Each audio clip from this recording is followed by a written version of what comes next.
Hare Krishna, everyone. Welcome back to the daily readings of Srila Prabhupada's books, where we all have the opportunity to hear from a liberated soul and day to day, step by step, make spiritual advancement, expand our consciousness, and get ready to go back home, back to Godhead, by the grace of by His divine grace. Our founder, Acharya, Srila Prabhupada ki jai. Gaur Premanandi. Whoa, thank you so much. Anyway, I don't deserve it, but I'll take it anyway. Right, I deserve the Vaishnavas. Well, Hare Krishna. Hare Krishna. Long time no see. How are you doing? Doing very good. How are you? Oh, good. Better and getting better. Okay. Sanatana Goswami had something to say about the Srimad-Bhagavatam.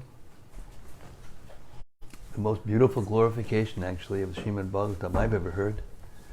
It appears in it appears in the Sri Krishna Lila Stava. There's 5 verses, and they glorify the Srimad-Bhagavatam. The 107th out of 108 obeisances that Sanatana Goswami planned to make by writing this book. So next to the last obeisance, to glorify the Bhagavatam, because that's where Krishna's pastimes appeared. Okay. Srimad-Bhagavatam Mahima Stotram by Srila Sanatana Goswami, and it goes like this. Sarva Shastra Vipiyusha Sarva Vedaika Satpala Sarva Siddhanta Ratnaja Sarva Lokaika Drikprada. O nectar of the ocean of all scriptures, O fruit of all the Vedas, rich mine of the precious gems of all conclusive truths, you are the only giver of sight to all the worlds. Sarva Bhagavata Prana Srimad Bhagavata Prabho Kalidwantoditaditya Shri Krishna Parivartita. O life air of all the Supreme Lord's devotees, O Master Srimad Bhagavatam, you are the sun risen in the darkness of Kali. You are the exact image of Sri Krishna. Paramananda Padaya Prema Varshakshadayate Sarvada Sarvasevyaya Sri Krishnaya Namostume.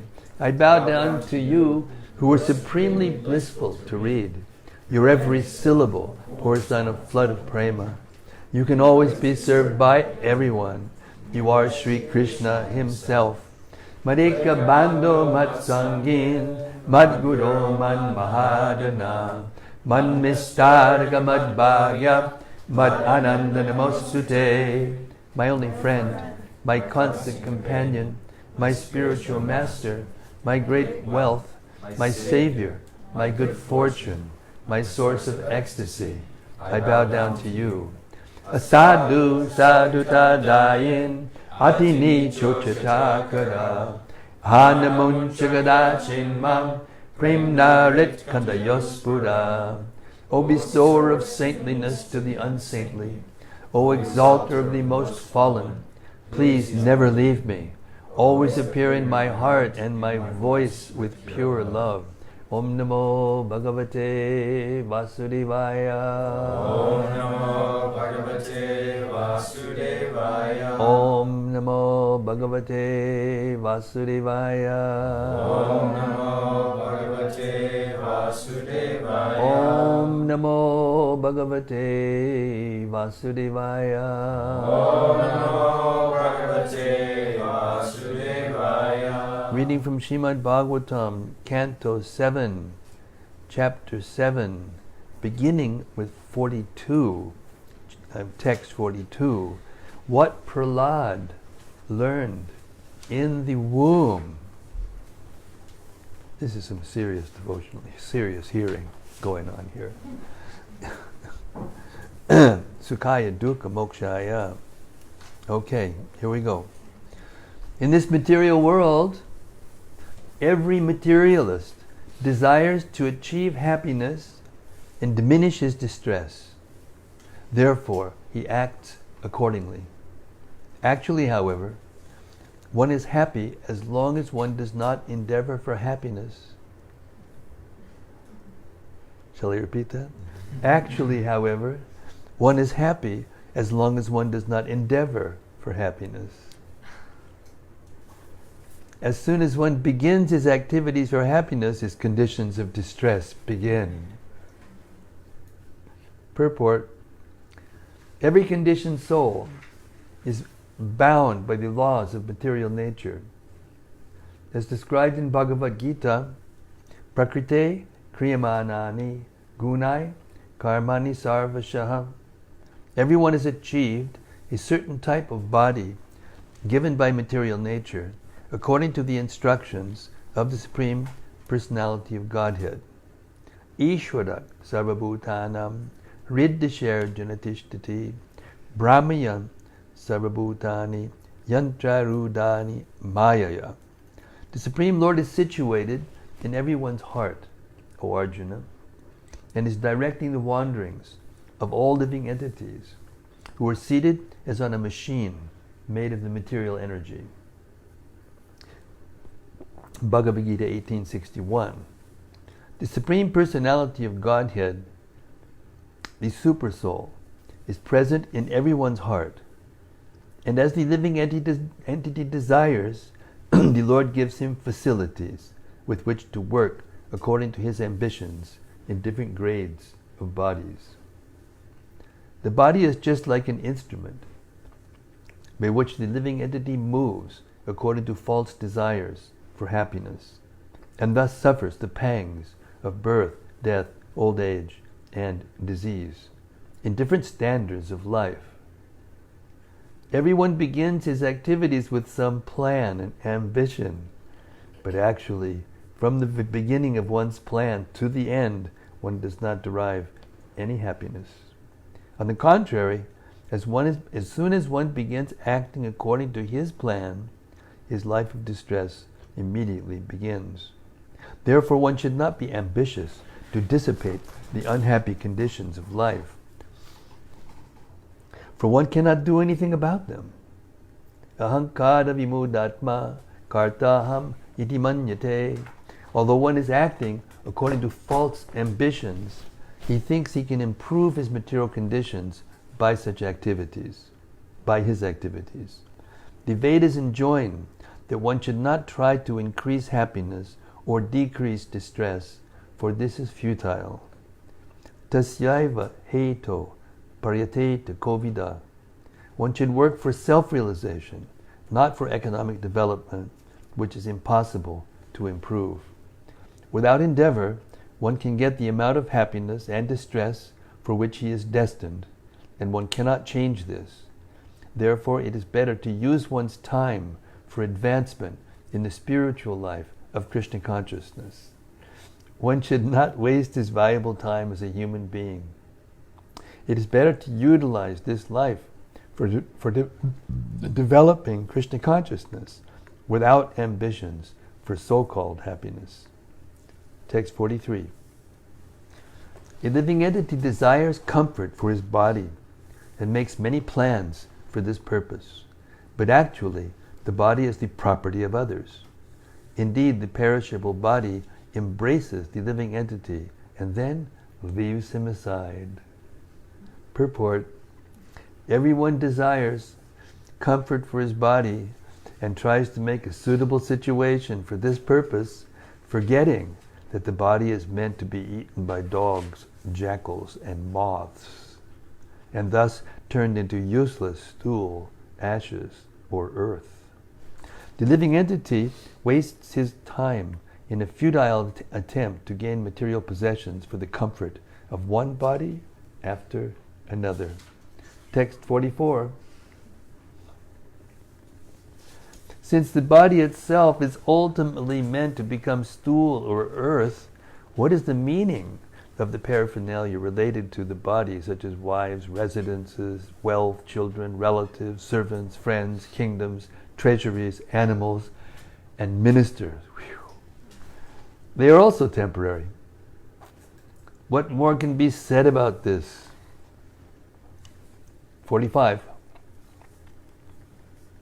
All this paraphernalia is very near and dear as long as the body exists. But as soon as the body is destroyed, all things related to the body are also finished. Therefore, actually, one has nothing to do with them. But because of ignorance, one accepts them as valuable. Compared to the ocean of eternal happiness, they are most insignificant. What is the use of such insignificant relationships for the eternal living entity? Purport. Krishna consciousness, devotional service to Krishna, is the ocean of eternal bliss. In comparison to this eternal bliss, the so-called happiness of society, friendship, and love is simply useless and insignificant. One should therefore be attached, not be attached. That one should therefore not be attached to temporary things. One should take to Krishna consciousness and become eternally happy. Text 46. My dear friends, O sons of the Asuras, the living entity receives different types of bodies according to his previous fruitive activities. Thus, he is seen to suffer with reference to his particular body in all conditions of life, beginning with his infusion into the womb. Please tell me, therefore, after full consideration, what is the living entity's actual interest in fruitive activities, which result in hardship and misery? Purport. Karmana daiva netrena jantur deho padaye. The living entity receives a particular type of body according to his karma or fruitive activities. The material pleasure derived in the material world from one's particular body is based on sexual pleasure. Yan maitunadi grihamedi sukham hitucham.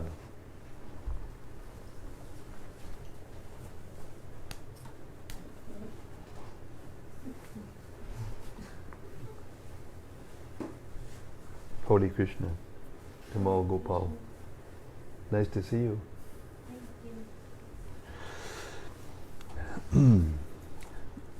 The entire world is working so hard only for sexual pleasure. To enjoy sexual pleasure and maintain the status quo of material life, one must work very hard. And because of such activities, one prepares himself another material body. Prahlada Maharaj places this matter to his friends, the Asuras, for their consideration. Asuras generally cannot understand the objects of sexual pleasure. The so-called pleasure of materialistic life depend on extremely hard labor. You can sit here. Yes, no, please, we insist. I'll sit here. Well, that's even better. And you can sit here if you want, or in here. Uh-huh. You looking for that chair, are you? Go ahead.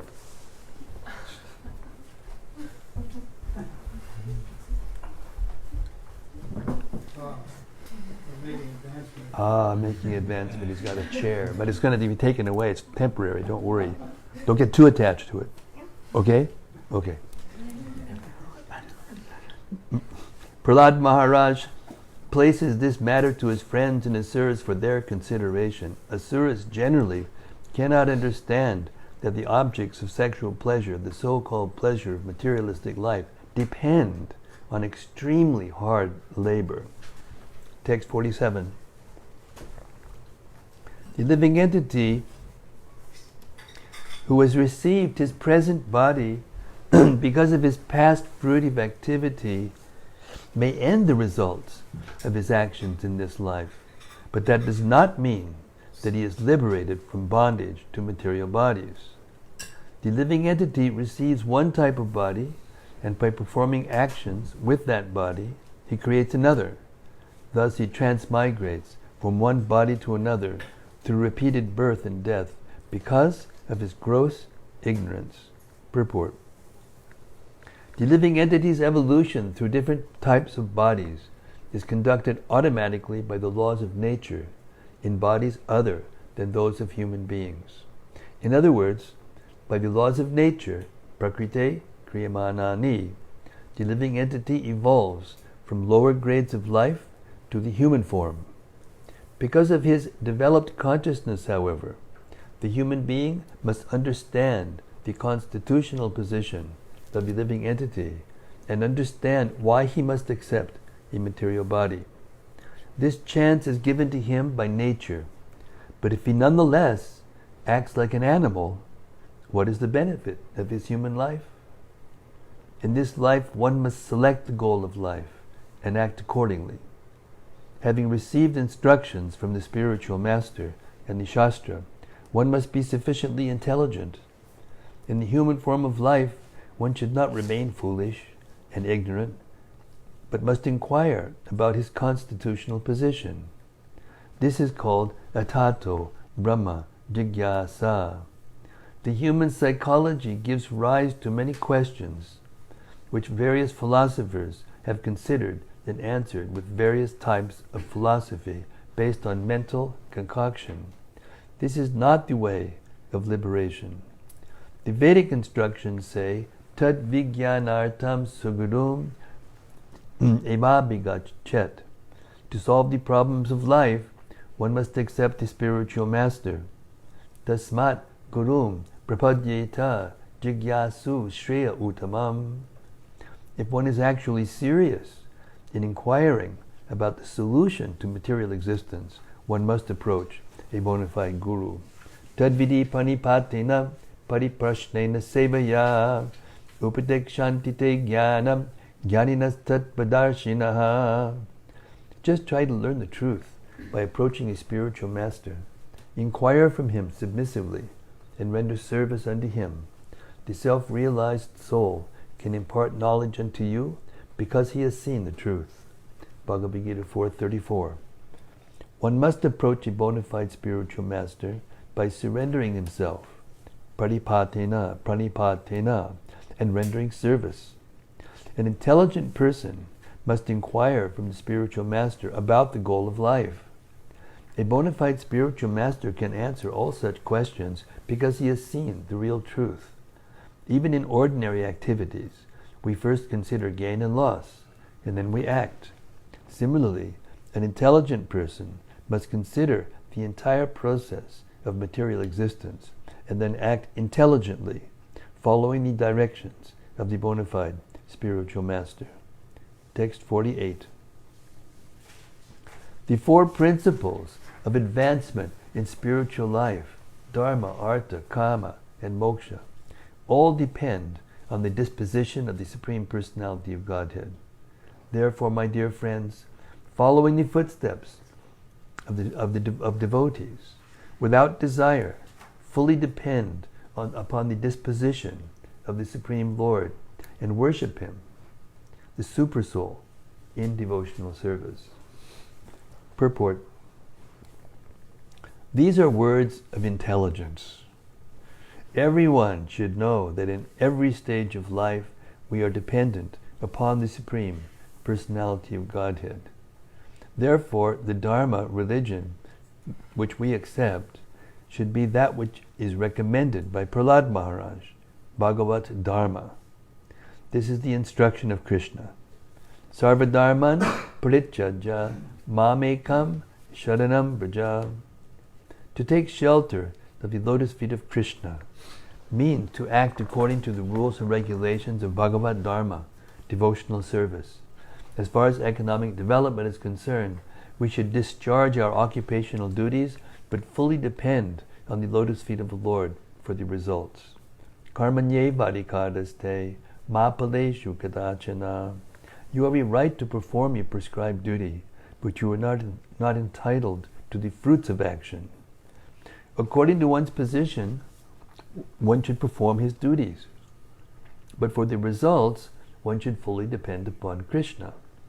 Narottam Das Thakur Singh performed the duties of Krishna consciousness. We should not be misled by the karma mimamsa philosophy, which concludes that if we work seriously, this is not a fact. The ultimate result depends upon the will of the Supreme Personality of Godhead. In devotional service, therefore, the devotee completely depends upon the Lord and honestly performs his occupational duties. He advised his friends to depend completely on Krishna and worship him in devotional service. Text: personality of Godhead, Hari, is the soul and super soul of all living entities. Every living entity is a manifestation of his energy in terms of the living soul and the material body. Therefore, the Lord is the most dear, and he is the supreme controller. Purport: the Supreme Personality of Godhead is manifested by his different energies: the material energy, the spiritual energy, and the marginal energy. He is the original source of all living entities in the material world, and he is situated in everyone's heart as the super soul. Although the living entity is the cause of his various types of bodies, the body is given by material nature according to the order of the Lord. Ishvara sarvabhutanam riddhishir junatishtati brahmayan sarvabhutani yantra rudani. In everyone's heart, O Arjuna, and is directing the wanderings of all living entities who are seated as on a machine made of Bhagavad Gita. The body is just like a machine, a car, in which the living entity is given a chance to sit and move according to his desire. The Lord is the original cause of the material body and the soul, which is expanded by his marginal energy. The Supreme Lord is the dearmost object of all living entities. Prahlada Maharaj therefore advised his class friends, the sons of the demons, to take shelter of the Supreme Personality of Godhead again. Text 50. If a demigod, demon, human being, yaksha, Gandharva, or anyone within this universe renders service to the lotus feet of Mukunda, who can deliver liberation, he is actually situated in the most auspicious condition of life, exactly like us, the Mahajans, headed by Prahlada Maharaj. Purport: Prahlada Maharaj, by his living example, requested his friends to engage in devotional service, whether in demigod society, Asura society, human society, or Gandharva society. Every living entity should take shelter of the lotus feet of Mukunda and thus become perfect in good fortune. Become perfect in good fortune. Text 51 and 52. My dear friends, O sons of the demons, you cannot please the Supreme Personality of Godhead by becoming perfect brahmanas, demigods, or great saints, or by becoming perfectly good in etiquette or vast learning. None of these qualifications can awaken the pleasure of the Lord, nor by charity, austerity, sacrifice, cleanliness, or vows can one satisfy the Lord. The Lord is pleased only if one has unflinching, unalloyed devotion to him. Without sincere devotional service, everything is simply a show. I mean, that's one of the most beautiful verses ever compiled. Nalam dvijatvam devatvam rishitvam vasuratmajaha prinanaya mukundasya navritam na bahu gyata nadanam natapo neja nashocham na vritanija priyate malaya bhaktya harir anyat vidambanam. You don't mind if I read this again, do you? It's okay? It's okay? Oh, good. My dear friends, O sons of the demons, you cannot please the Supreme Personality of Godhead by becoming perfect brahmanas, demigods, or great saints, or by becoming perfectly good in etiquette or vast learning. None of these qualifications can awaken the pleasure of the Lord, nor by charity, austerity, sacrifice, cleanliness, or vows can one satisfy the Lord. The Lord is pleased only if one has unflinching, unalloyed devotion to Him. Without sincere devotional service, everything is simply a show. Purport. Prahlada Maharaj concludes that one can become perfect by serving the Supreme Lord sincerely by all means. Material elevation to life as a brahmana, demigod, rishi, and so on are not the causes for developing love of Godhead. But if one sincerely engages in the service of the Lord, his Krishna consciousness is complete. This is confirmed in Bhagavad Gita 9:30. Apichet suduracharo bhajate mam ananyabhak sadur eva samantavyak samyag vyavasito hisaha. Even if one commits the most abominable actions, if he is engaged in devotional service, he is to be considered saintly because he is properly situated. To develop unalloyed love for Krishna is the perfection of life. Other processes may be helpful, but if one does not develop his love for Krishna, these other processes are simply a waste of time. Dharma swanustitak pumsam vishwaksena katasuyaha notpadayat yadiratim shama eva hi kevalam. Duties, dharma, executed by men, regardless of occupation, are only so much useless labor if they do not provoke attraction for the message of the Supreme Lord. Bhagavatam 1:2-8. The test of perfection is one's unalloyed devotion to the Lord. Text 53. My dear friends, sons of the demons, O sons of the demons, in the same favorable way that one sees himself and takes care of himself, take to devotional service to satisfy the Supreme Personality of Godhead, who is present everywhere as the Supersoul in all living entities. Purport. The word atmaupamyena refers to thinking others to be like oneself. One can very intelligently conclude that without devotional service, without becoming Krishna conscious, one cannot be happy. Therefore, the duty of all devotees is to preach Krishna consciousness everywhere, all over the world. Because all living entities without Krishna consciousness are suffering the pangs of material existence. To preach Krishna consciousness is the best welfare activity.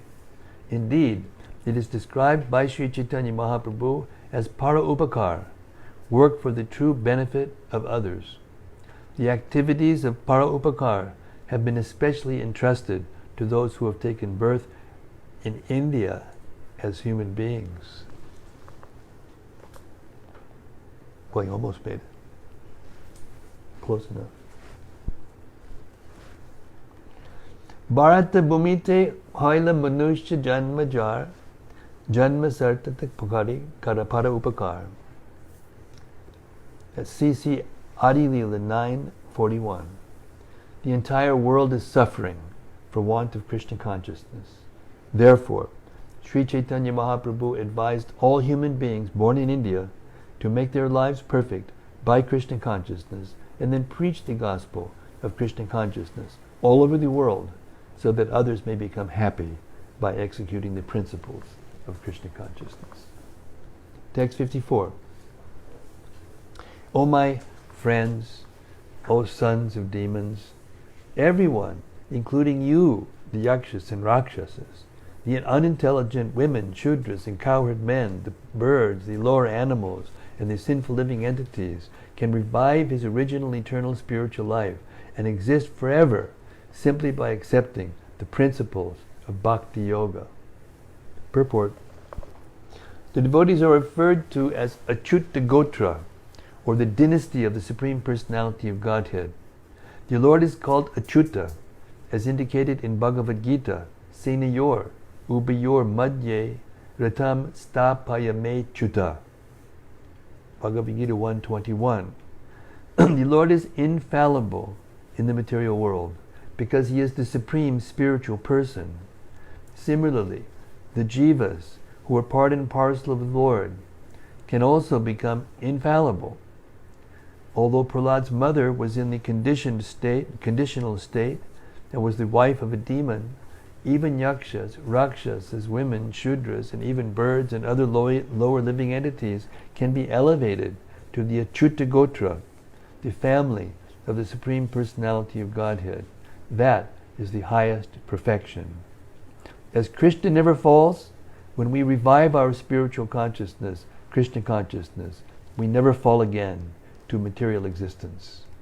One should understand the position of the Supreme Achyuta, Krishna, who says in Bhagavad Gita 4:9, Janma karma chame divyam evam yo veti tatvataha chaktva deham punarjanma naitimam veti sorjuna. One who knows the transcendental nature of my appearance and activities does not, upon leaving the body, take his birth again in this material world, but attains my eternal abode, O Arjuna. One should understand Achyuta, the Supreme Infallible, and how we are related with Him, and one should take to the devotion, to the service of the Lord. This is the perfection of life. Srila Madhvacharya says, Achyutatam Chutivarjanam. The word Achyutanam refers to one who never falls to this material world, but always remains in the Vaikuntha world, fully engaged in the service of the Lord. Text 55. In this material world, to render service to the lotus feet of Govinda, the cause of all causes, and to see Him everywhere is the only goal of life. This much alone is the ultimate goal of human life, as explained by all the revealed scriptures. Purport.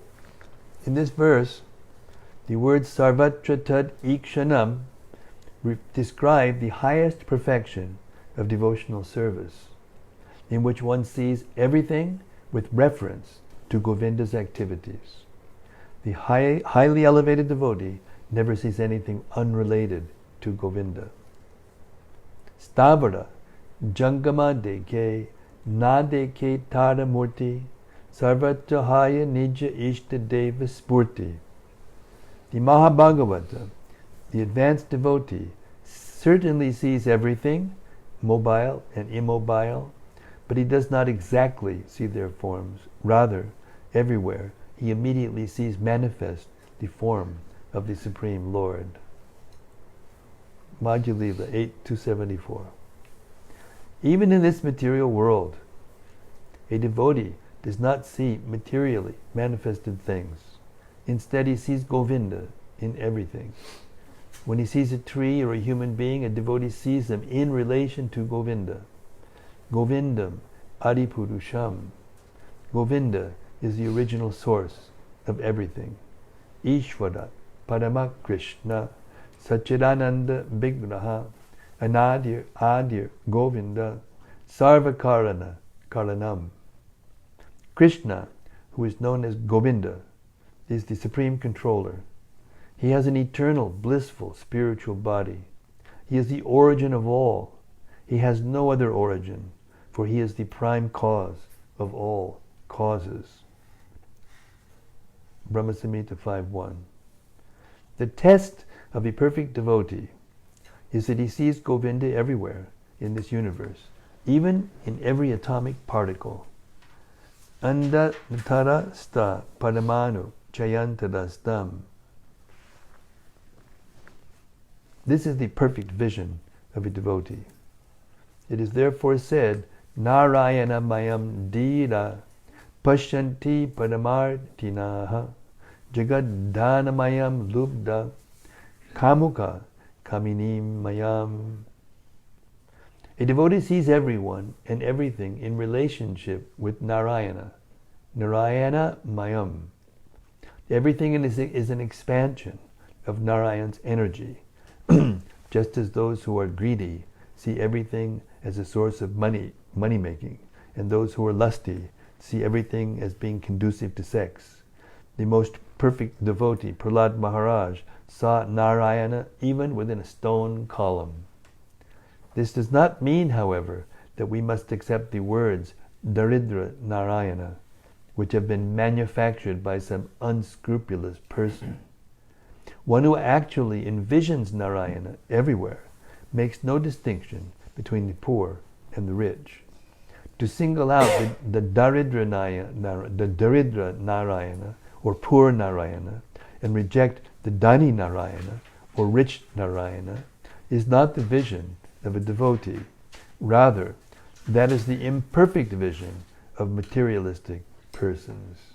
Thus, and the Bhaktivedanta purports of the 7th chapter, 7th canto, 7th chapter of Srimad-Bhagavatam entitled, What Prahlada Learned in the Womb.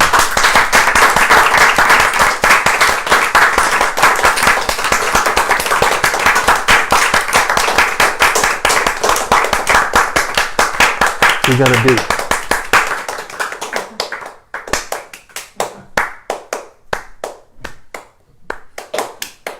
Oh, all right.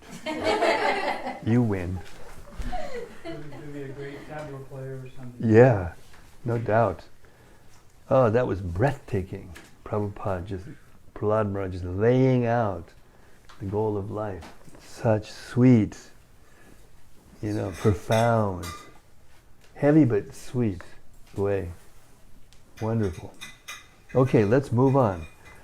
Oh, here we go. Now, Lord Nrsingadev is going to appear and deal with Hiranyakashipu properly. Chapter 8. Lord Nrsingadev slays the king of the demons. As described in this chapter, Hiranyakashipu is his own son, Prahlada Maharaj. But the Supreme Personality of Godhead appeared in front of the demon as Sri Nishikeshari, half lion and half man, and killed him. Following the instructions of Prahlada Maharaj, all these sons of the demons became attached to Lord Vishnu, the Supreme Personality of Godhead. When this attachment became pronounced, their teachers, Shanda and Amarka, were very much afraid that the boys would become more and more devoted to the Lord. In a helpless condition, they approached Hiranyakashipu and described in detail the effect of Prahlada's preaching. After hearing of this, Hiranyakashipu decided to kill his son, Prahlada.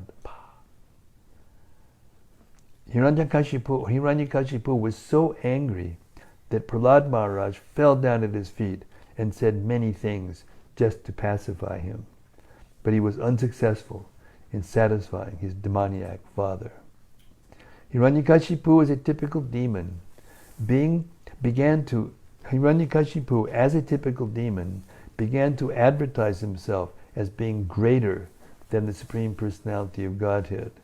But Prahlada Maharaj challenged him, saying that Hiranyakashipu was not God, and began to glorify the Supreme Personality of Godhead. This is unflinching devotion.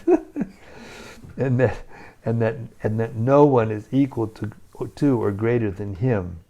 He's walking his talk, Prahlada Maharaj, right? Thus he requested his father to be submissive to the omnipotent Supreme Lord.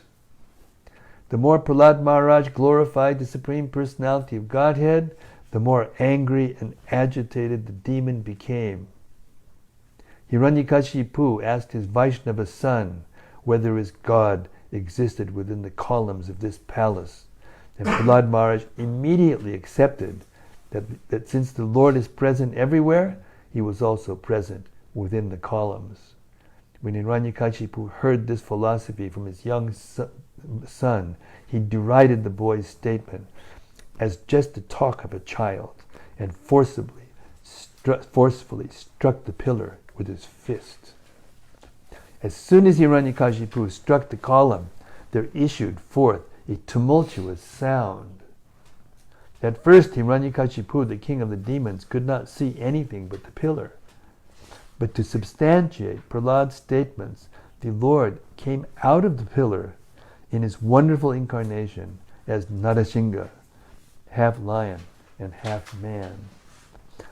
Hiranyakashipu could immediately understand that the extraordinarily wonderful form of the Lord was surely meant for his death, and thus he prepared to fight with the form of half lion and half man. The Lord performed his pastimes by fighting with the demon for some time, and in the evening, on the border between day and night, the Lord captured the demon, threw him on his lap, and killed him by piercing his abdomen with his nails. The Lord not only killed Hiranyakashipu, the king of the demons, but also killed many of his followers. When there was no one else to fight, the Lord, roaring with anger, sat down on Hiranyakashipu's throne. Insult to injury. The entire universe was thus relieved of the rule of Hiranyakashipu, and everyone was jubilant in transcendental bliss. Then all the demigods, headed by Lord Brahma, approached the Lord.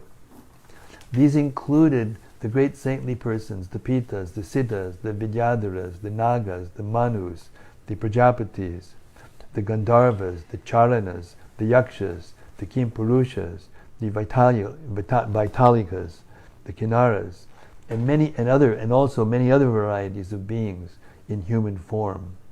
All of them stood not far from the Supreme Personality of Godhead and began offering their prayers unto the Lord, whose spiritual effulgence was brilliant as he sat on the throne. Haribol. Text 1. Narada Muni continued, all the sons of the demons appreciated the transcendental instructions of Prahlada Maharaj and took them very seriously. They rejected the materialistic instructions given by their teachers, Shanda and Amarka. Purport. This is the effect of the preaching of a pure devotee like Prahlada Maharaj. If a devotee is qualified, sincere, and serious about Krishna consciousness, and if he follows the instructions of a bona fide spiritual master, as Prahlada Maharaj did when preaching the instructions he had received from Narada Muni, his preaching is effective. As it is said in Srimad-Bhagavatam 3.25.25, Satam prasangan mamavir yasambido bhavanti rit karna rasayana kataha. If one tries to understand the discourses given by the Sat or pure devotees, those instructions will be very pleasing to the ear and appealing to the heart. If one is inspired to take to Krishna consciousness, and if one practices the process in his life, he is surely successful in returning home back to Godhead. By the grace of Prahlada Maharaj, all his class friends, the sons of the demons, became Vaishnavas. They did not like hearing from their so-called teachers, Shanda and Amarka, who were interested only in teaching them about diplomacy, politics, economic development, and similar topics meant exclusively for sense gratification. Text 2.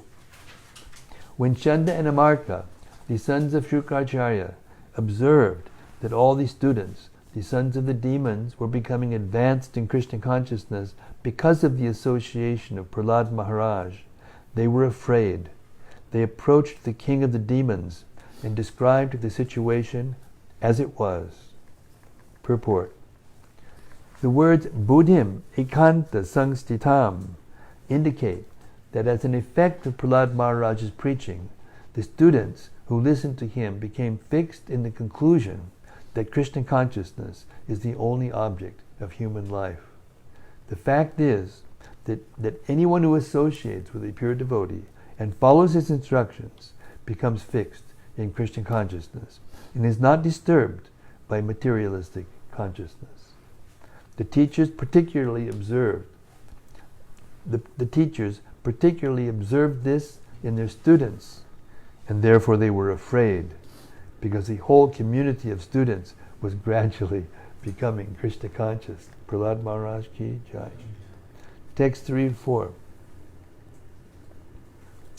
When Hiranyakashipu understood the entire situation, He was extremely angry, so much so that his body trembled.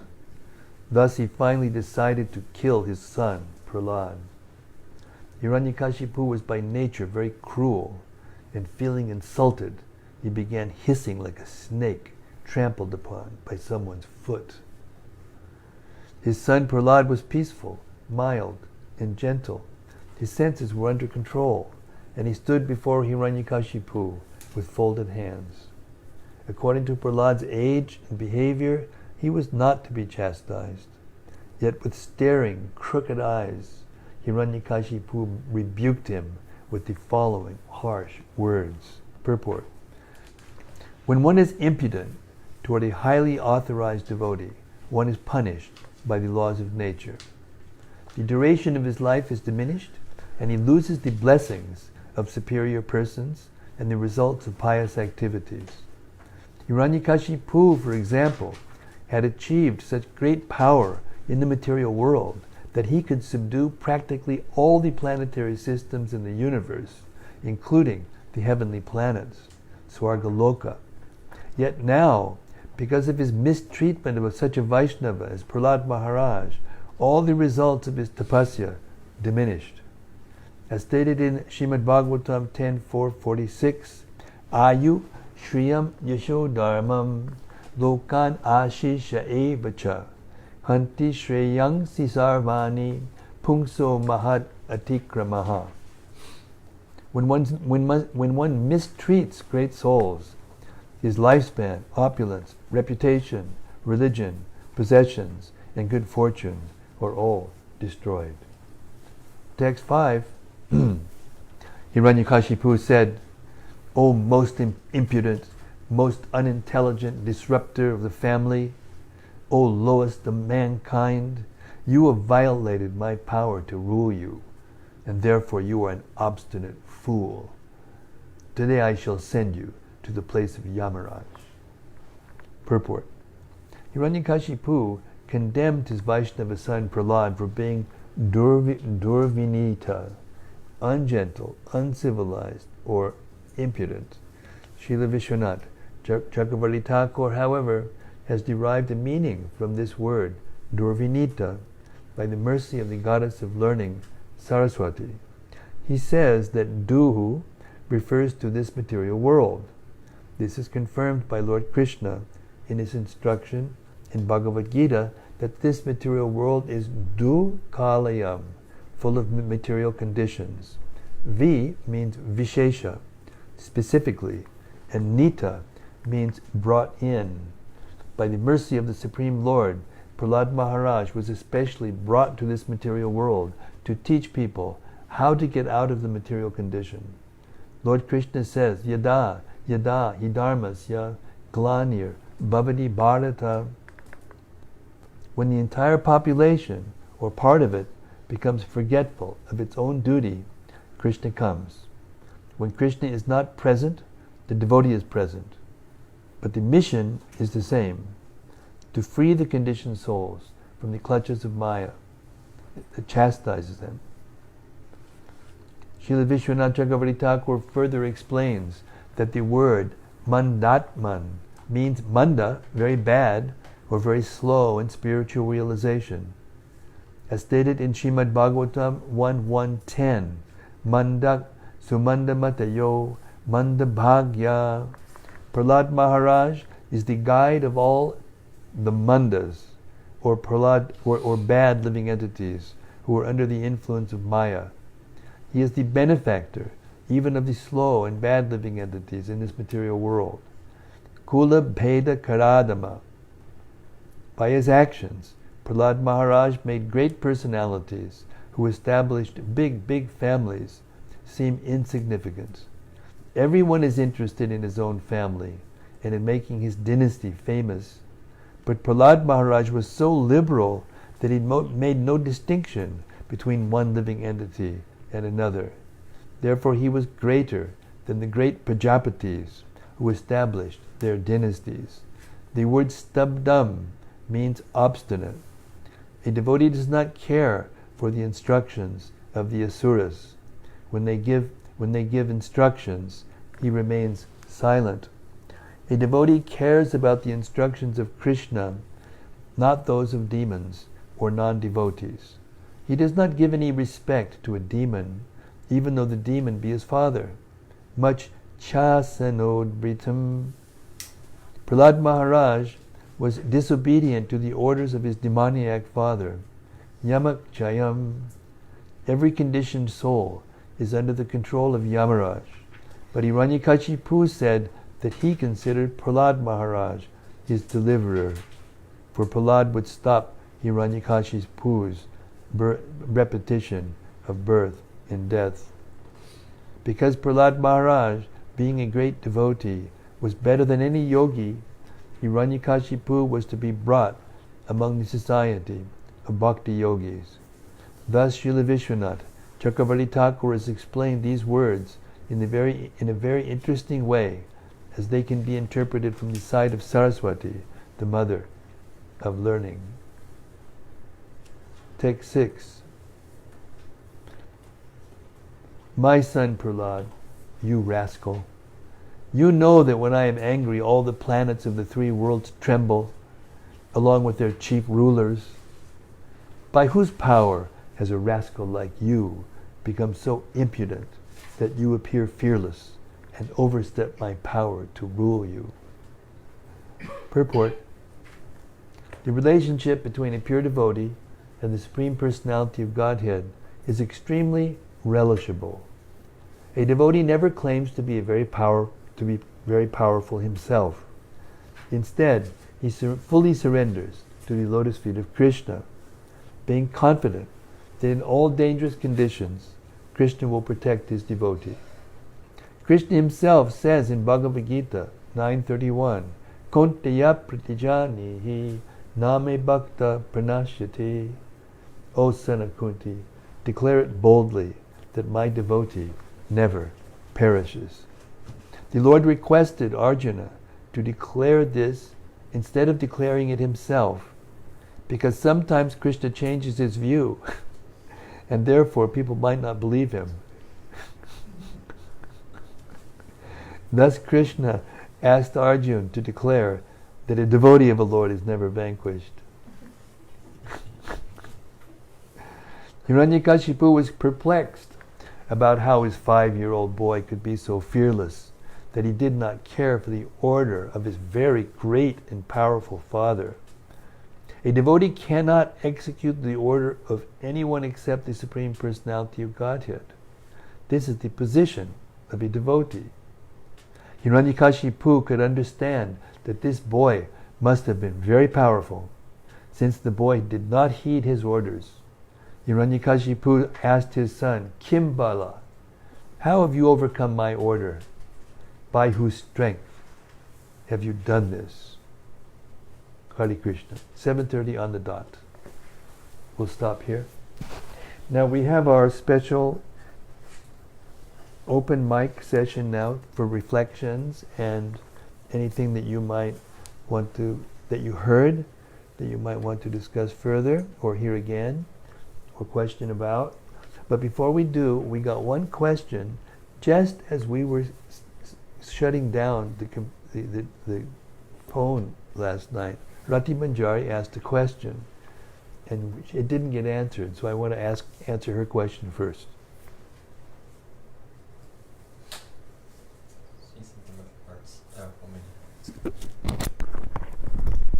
I don't have the word for word, but it was something along the lines of how Jesus' followers, after so long, have Okay, strayed. now let's say this. You say it, and I'll say it out loud because your voice is not clear enough. Go ahead.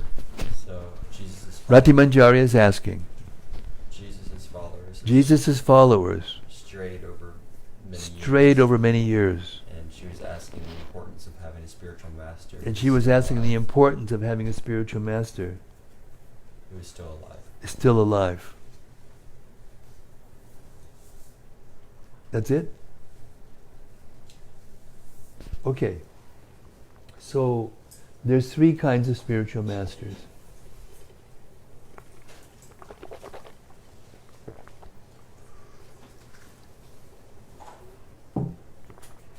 There's Vivartma, Pradarshika Guru. The Vartma Pradarshika Guru is the person in your life who first points you in the right direction towards Krishna, towards God. Maybe your mother, maybe a book distributor on the street, maybe anybody, actually. In Dhruva Maharaj's case, it was his mother, sent into the forest to find God. But then there's the Shiksha Guru. The Shiksha Guru is the person who is self-realized and whose instructions elevate you in your spiritual conceptions and in your spiritual life, and advance you towards Krishna, towards the perfection. And the Diksha Guru is the Guru who performs the function of being your representative of Krishna to Krishna. And he's the one who initiates you into the mantras and receives the reactions of your previous sins upon himself and absolves them. Therefore, anybody who's taken Vaishnava initiation knows that you feel different after your initiation. You feel lighter, you feel like relieved. So, everyone must be initiated in order to be connected to the parampara and to receive the mantras empowered by Krishna. You can chant Hare Krishna without being initiated, and especially the Maha mantra will advance you. But when you receive the mantra from a devotee, especially from a representative of Chaitanya Mahaprabhu, then the potency and your ability to perceive that the mantra is not different than Krishna is increased, and your chanting becomes more powerful and more. So these three forms of the Supreme Personality of Godhead guide a person in their spiritual lives back to the spiritual world. And they are to be considered equal. One is not greater than the other. They're all equal, but they have different functions.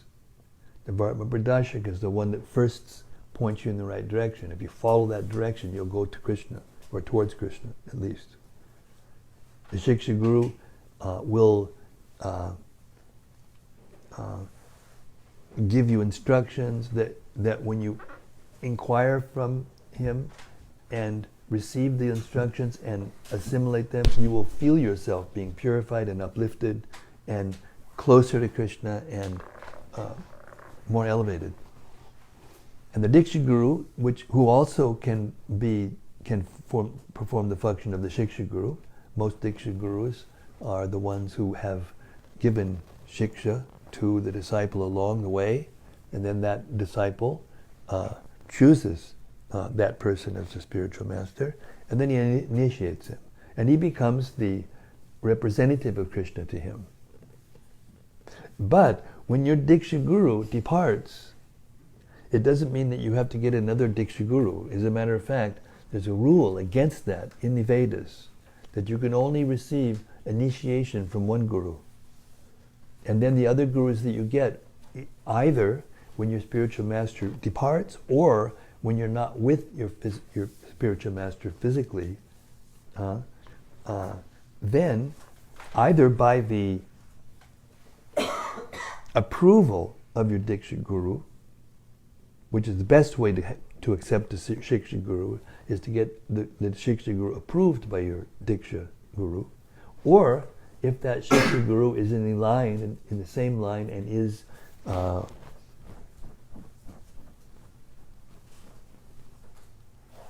bona fide, then one can also take that person as a Shiksha Guru. So the case of Jesus Christ is very obvious. He gave the instruction that there should be a disciplic succession. He told his disciples. Did you know that? he told his disciples to go out and deliver the world by the dust of their feet.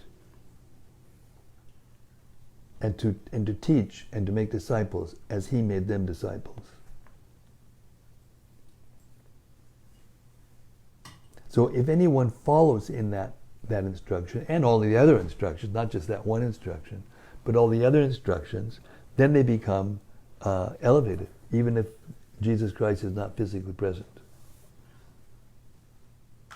But if the so-called authorities have deviated, in other words, if they're not repeating the instructions as given to him and not following the instructions as he's given, then that breaks the disciplic succession, it breaks the potency, and one no longer goes toward Krishna.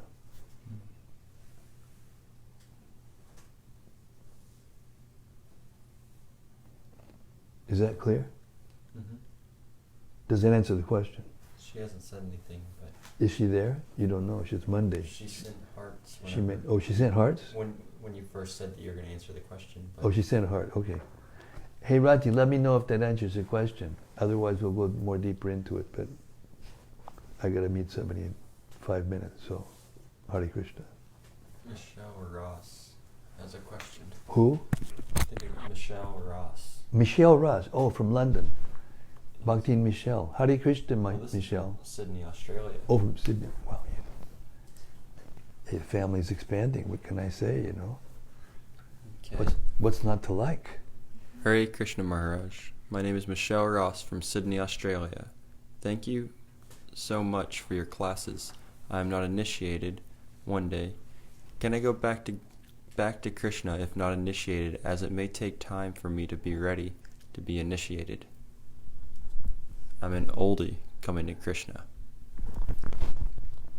It's possible to go back to Godhead without being initiated, but that is for liberated souls. We need to be initiated.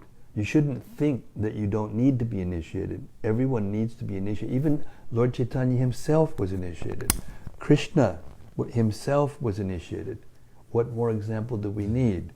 If it's good enough for Krishna, it's good enough for us. So we shouldn't think, do I need to get initiated? Yes, you do need to get initiated. Abhigach Chet means you must get initiated. Everyone in our line and all other lines of the 4 disciplic successions from the spiritual world give Diksha. It doesn't mean it can't take time. It usually does take time. But you should make that a goal. I mean, in our line of authority from Srila Prabhupada as our founder Acharya, the representative of Lord Chaitanya, who is fulfilling the prediction of Lord Chaitanya that Krishna consciousness would go to every village and town in the world. That prediction is being fulfilled by only one person, Srila Prabhupada. Anybody who knows about Krishna in this material world has got some connection somehow or other with Srila Prabhupada. That's a fact. We've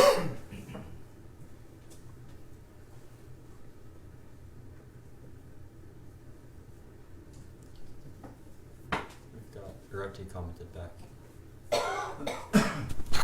Okay, Rati.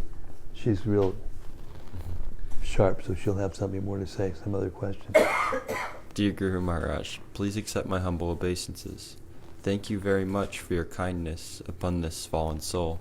What about those persons nowadays that say that they will simply take shelter of Srila Prabhupada as their Shiksha Guru, and even take Diksha from Srila Prabhupada through a Ritvik priest? There's no example anywhere in Shastra that happens. You cannot take Diksha posthumously. There's no example. See, there's 3 lines, there's 3 sources of authority in spiritual life. There's Shastra, there's Guru, and there's Sadhu. The Shastra, the Guru and the Sadhu, their source of authority is Shastra. So unless you can find me one place where that happens, then I will not accept it. And the GBC body, in behalf of Srila Prabhupada, has thoroughly thoroughly studied the Shastra. Gopi Pranadana Prabhu, who was the senior Sanskrit authority in this movement, studied the Shastra thoroughly to look for this, to answer this question. And it does not exist. Therefore, this is a philosophy that's manufactured in the mind for whatever reason. There may be many reasons for that philosophy to be manufactured in the mind. One may have had a bad experience with somebody, or one may just be a rascal, or whatever the reason is, or be misled, maybe innocent and misled.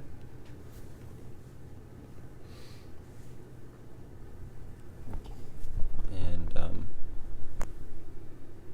there are many such persons for different reasons, and they actively preach their conception to new people coming to Krishna consciousness. What should our answers be to them? There's no shastric evidence. And if a person, there's a saying, a man convinced against his will is of the same opinion still. So if someone isn't honest, nirmatsaranam satam, that's the beginning of the Bhagavatam. To hear the Bhagavat philosophy, to hear Bhagavad Gita, idam tute guyataman pravaksham anasuyave. So both Krishna in the Bhagavad Gita and Shukadev Goswami in the Srimad-Bhagavatam, in the very beginning, says this. Krishna says, Anusuyave, idam tute guyatamam, prabhaksham anusuyave. Guyatamam means secret, means deep, means not easily understood. Idam tute guyatamam prabhaksham, I'm explaining this supreme secret to you, anusuyave, because you're not envious. So if a person rejects all of Srila Prabhupada's disciples that are initiating, and Srila Prabhupada empowered them to initiate, Lord Chaitanya in his teachings to the Kurum Brahmana, and Lord Chaitanya in the discussion of Ramananda Roy, the truth was given that one is a guru if one understands the science of Krishna consciousness and teaches it according to the Shastra and Guru and Sadhu. This is again, it's Apara Sampradaya. There's many Apara Sampradayas that come from people who manufacture, even in the Western world. We were talking about Jesus Christ earlier. What a sect or a cult is when someone takes one thing out of the teaching, out of the whole teaching, and makes that one thing the whole thing, the basis of the whole teaching. That's called a sect, sectarian.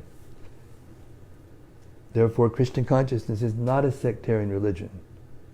And anybody who starts to go around and preach and break faith in the gurus in our movement, or anywhere, if you start to preach to another person to break the faith of that person, that's a demoniac activity. It is self-effulgently wrong.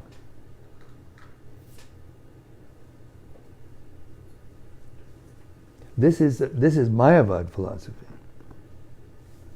Only Prabhupada. No one else could initiate. Even though Prabhupada trained and persons who are following his instructions are expanding Krishna consciousness in some places, in some persons, extensively.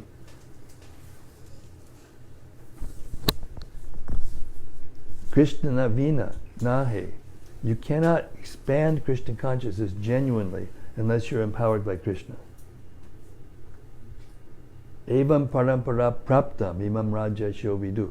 This philosophy wants to stop the parampara at Prabhupada. There is no evidence in any shastra that the parampara stops with one person. Therefore, it's Apara Sampradaya, and you should reject it. And if they cannot accept that simple truth, then you should neglect that person and what's the word? Avoid that person's company.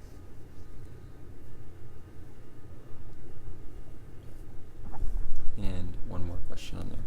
What is the fate or the destination of the devotees that follow the Ritvik teachings? Prabhupada said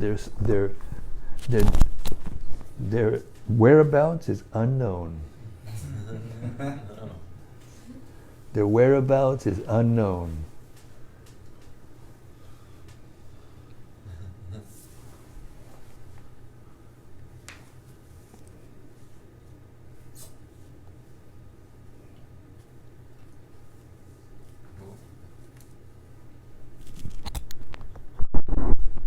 What is the exact connection with only Prabhupada? Who is this? Who is this? Rati Manjari as well. She's got a chain of comments.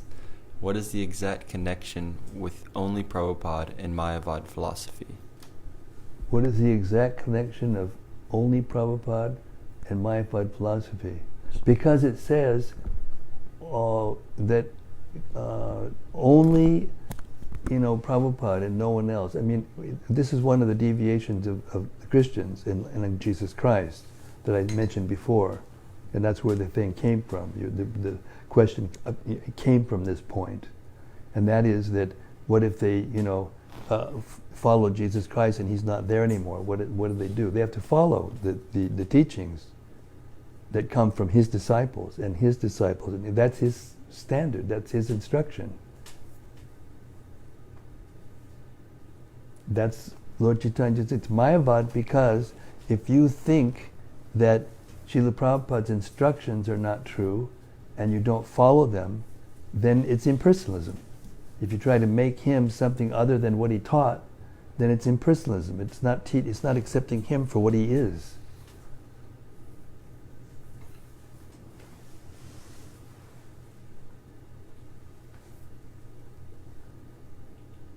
Prabhupada used an example. I mean, I would have to go to I wrote a letter in a long time ago, before the Ritpik philosophy came prominent. To a person who later became the leader, one of the leaders of the Ritpiks. And I found a place where Srila Prabhupada was in a car, a caravan. He was either going to the airport or coming back from the airport. It was in maybe New Vrindavan or New York. And he was sitting in the car with Kirtanananda, and there were some other sannyasis in the back. And Prabhupada said, don't think that just because he's sitting in the car with me, that he is, or someone else is sitting in the car in the back and following, that they're not connected with me, just like Kirtananda was in the car. It breaks the disciplic succession. That's why it's Mayavad. It breaks the disciplic succession. It goes counter to the instructions of Krishna. Evam parampara praptam imam rajash yogidu sikala neha mahata yoganashta parantapa. The persons who made up this philosophy are not empowered to teach it. It's nowhere in the Vedas. Nowhere.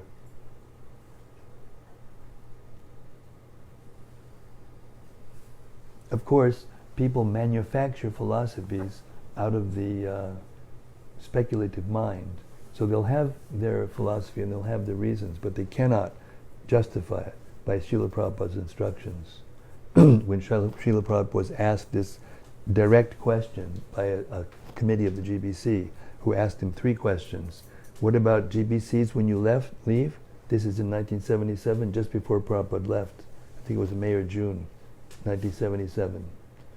They asked him 3 questions. What about GBC?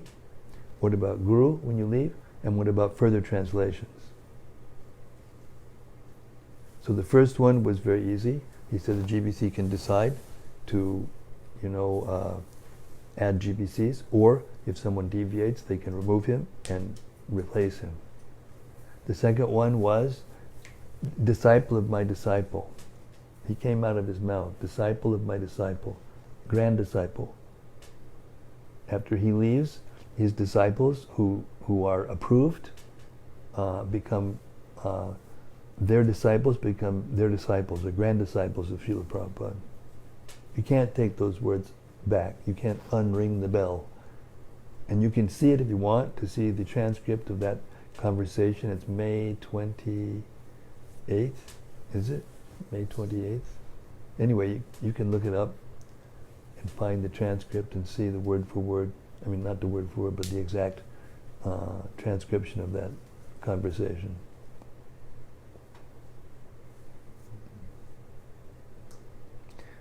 Yes, Pranahari.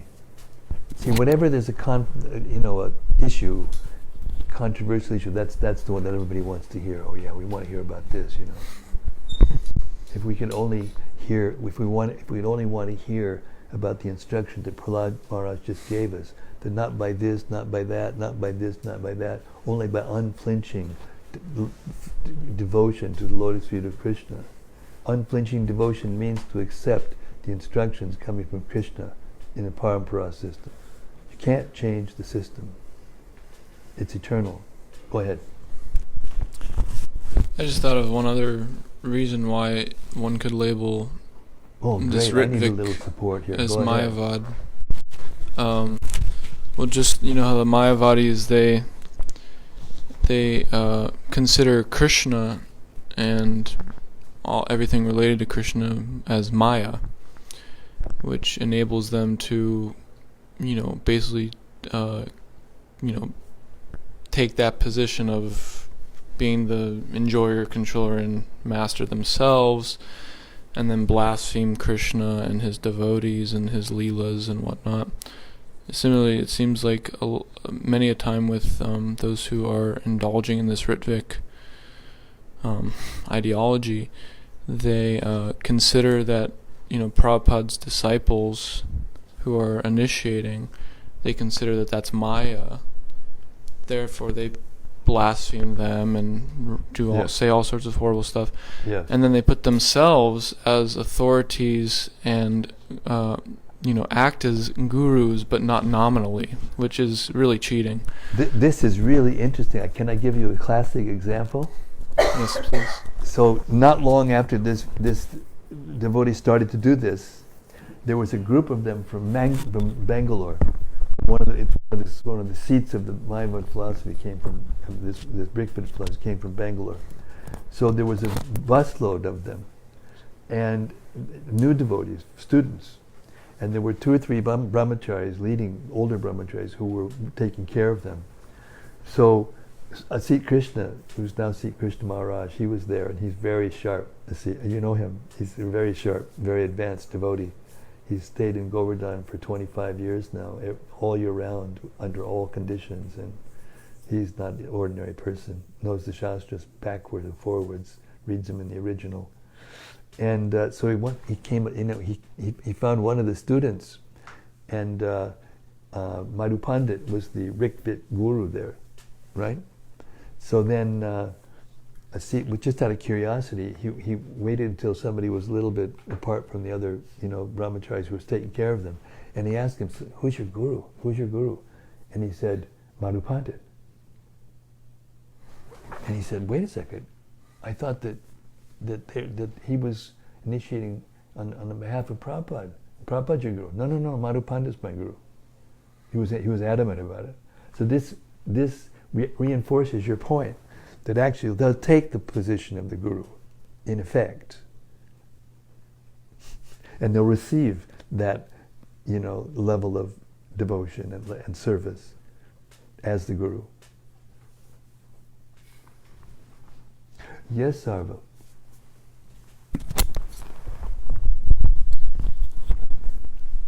I just wondered how I heard that many years ago some devotees sort of considered Prabhupada God, and Prabhupada got very upset when they came up with this idea, and how this relates to impersonalism and so forth.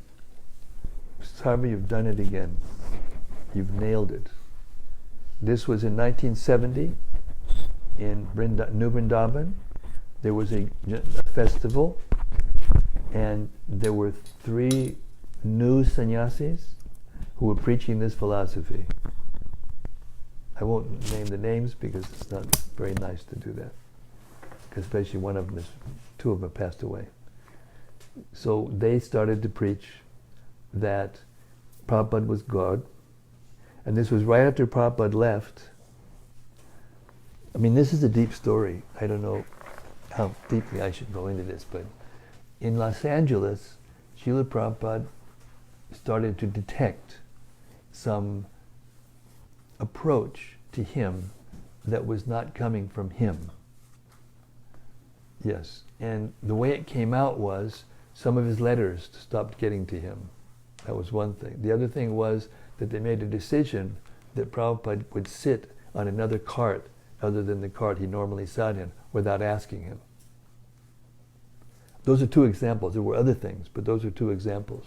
So Prabhupada was very upset, and he detected that this was coming from his godbrothers or from the Gaudiya Math, from India, not from within his own movement. And he called Tamal Krishna Maharaj, Bhagavan, Rupanuga, and one other, I can't remember who, to Los Angeles. And Tamal Krishna Maharaj told me this personally. He came in the room, and Prabhupada was an effulgent person. Every picture you see, he was just glowing all the time. He looked ashen. He was very disturbed. And then he said, the first words out of him, he said, "Can you get me out of here?" He said, "There's a fire burning. Can you get me out of here?" And he immediately left, and he went to India. And it was at that time that this festival happened, just after that. And then Abhiram, my old friend Abhiram, who's also a dear friend of Tamal Krishna Maharaj, he was in Detroit, and he told me that Prabhupada called the Detroit temple because he knew that Abhiram was there, and he asked him, because he heard what had happened, and he would just take another person's word for it. He wanted trusted person an eyewitness to tell him. So he called. Abhiram told me he was walking by the phone. It was actually a pay phone in the hallway of the temple. That was the number of the temple. So he walked by and it was ringing, and he opened the phone, and it was Prabhupada on the end of the phone. He said he was trying to pay obeisances while he held the phone in the air. That's the way it was in those days. And Prabhupada said, "So, what happened in New Vrindavan?" Exactly. And then he told him what happened, what they were preaching. And he sent, but 3 devotees, Satsvarup, Bhagavan, and maybe Rupanuga. Anyway, there were 3 of them that began to comb through the books in order to answer the questions of the devotees, because you can imagine what happened. They said, Prabhupada left America because he's rejecting us, because we didn't accept him as God.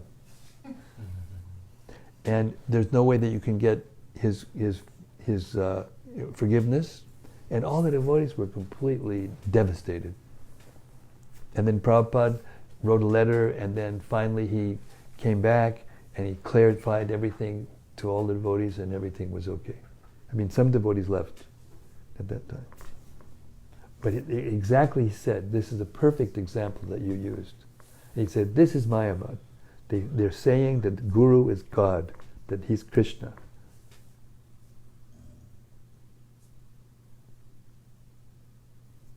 So indirectly, when they said that only Krishna can initiate, only Prabhupada can initiate, no one else can initiate, the Parampara system stopped with Prabhupada. That's putting him in a position different than he put himself in, and different than the Shastras put him in. Direct evidence. We read somewhere today that Krishna said, Arjun, you declare boldly. Yes. So Yes. Now Sarva's bringing out another point. In today's reading, Krishna, even though he's the Supreme Personality of Godhead, because sometimes he's tricky, and he sometimes changes his mind in pastime, therefore he thought maybe not everyone would accept him. So then he said, Arjuna, you declare it boldly that my devotee never preached, because everyone will believe you. So he somehow was empowering Arjuna? Absolutely. That is evam parampara praptam. And another thing, Krishna preaches madbhakta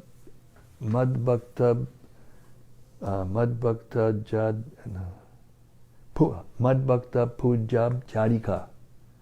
It's in the 11th canto of Srimad-Bhagavatam. And it says that I am more pleased, Krishna says, when you worship my devotee than me. And Prabhupada, we know this, those who were with Prabhupada, he was more pleased when his devotees were glorified than him. Prabhupada told us that he was proud that his movement was not known by his own name. You know, Guru Maharaji, you know, Paramahansa Yogananda, this one, that, so many, the Sai Baba, their movements are known by their name. But Prabhupada's movement was known as the Hare Krishna. Prabhupada used the example, once he was in transit between South Africa and somewhere, and he stopped, he got a transit, he was in transit in Greece, Athens, Greece, and it was midnight, and he saw this one young man from a distance, and he looked at Prabhupada, he said, "Oh, Hare Krishna!" And Prabhupada became charmed completely, and he said, "Oh, this is classic evidence that Krishna is spreading all over the world. Where else, you know, in the midnight at one, you know, airport, you know, transit lounge, you know, someone says to me, Hare Krishna." And then he said, "See," he was very happy that they didn't say Prabhupada, they said Hare Krishna.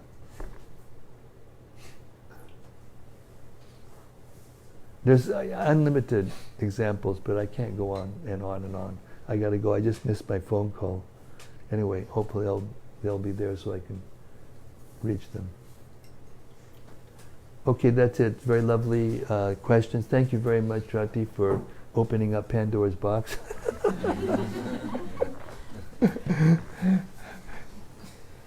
Prahlada Maharaj ki jai.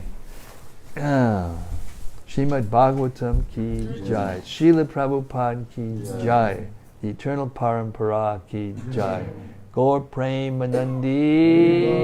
See you tomorrow night, same place, same station, 6:30 Central Time, right here in the Live Studios in Radha Lane. Hare Krishna.